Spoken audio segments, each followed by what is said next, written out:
Conclusion. We have proposed a system for electronic transactions without relying on trust. He's saying, we just proposed a system for electronic transaction without needing to rely on trust or a third party, because that's how we roll. That's how baller we are. We started with the usual framework of coins made from digital signatures, which provides strong control of ownership, but is incomplete without a way to prevent double spending.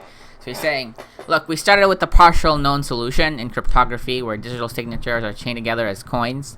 See, this provides a strong control of ownership, but it's kind of incomplete without a way to prevent double spending, meaning person Z spends the coin twice. So, to solve this problem, we proposed a peer-to-peer network using proof of work to record a public history of transactions that can quickly becomes computationally impractical for an attacker to change if honest nodes control a majority of the CPU power.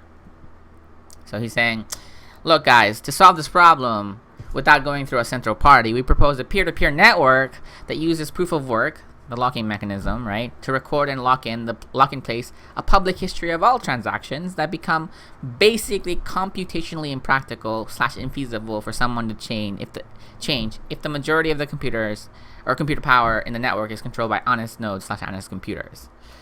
Alright, the network is robust in its unstructured simplicity. So the network is robust in its open structure, and it's very simple. Note here, what I think he meant is anti-fragile. Anti-fragility is not robustness, and that's something I'll talk about if you guys need me to. Nasib Talib is the guy who invented the term anti-fragile, things that gain from chaos. So, yeah.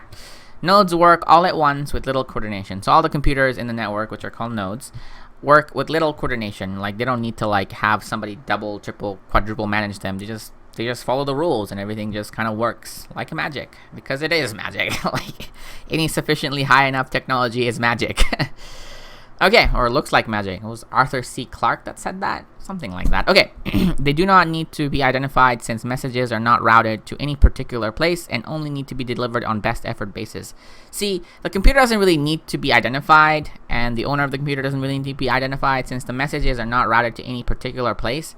So the messages are just going where they need to be going and only need to be delivered on a best effort basis. So basically saying, all computers, just do your best, spread the message to everybody else that you know, and help, trust them to spread the message forward.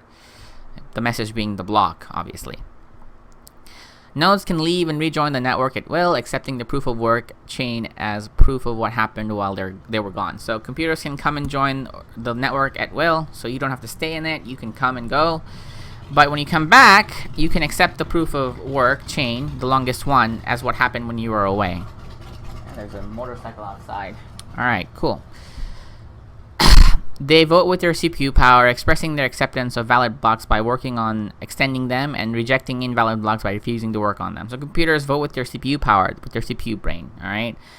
They expressing their acceptance of valid blocks, things that don't have double spent transactions in them, or rejecting them by refusing to work on them. So blocks that have double spent in them, they reject them. So, no double spending. Swipe or no swiping.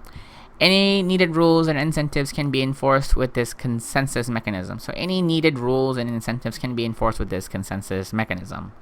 And that about does the conclusions. Here is all of his references, because obviously he didn't do this on his own. He took ideas from other systems and made this beautiful thing. And then here's a blockchain and trains analogy I made, which probably doesn't really help anyone. But in the event that you want to read it, you can. The paper will be also published. So in the event that you want to read the paper, you can. All right. Well, that about does it. Thanks for joining me, and hopefully I'll see you soon. We're going to be sailing the blockchain seas for the next 1,000 years, maybe. 1,000,000 years. Who knows? Peace, guys.